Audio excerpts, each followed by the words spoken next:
नमस्कार. आज आपण जाणून घेणार आहोत की धिद्दित तै हे आपण पदन्यास कसे करायचे.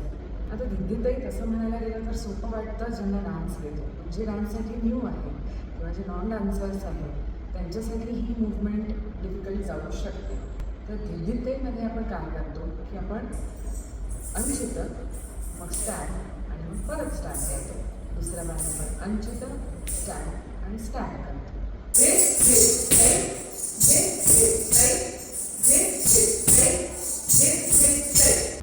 दुसरा धिद्दित प्रकार म्हणजे आपण अग्रतेला करतो, स्टँड करतो आणि परत राईटने स्टँड करतो. तसंच लेफ्टने अग्रतेला, स्टँड आणि परत स्टँड.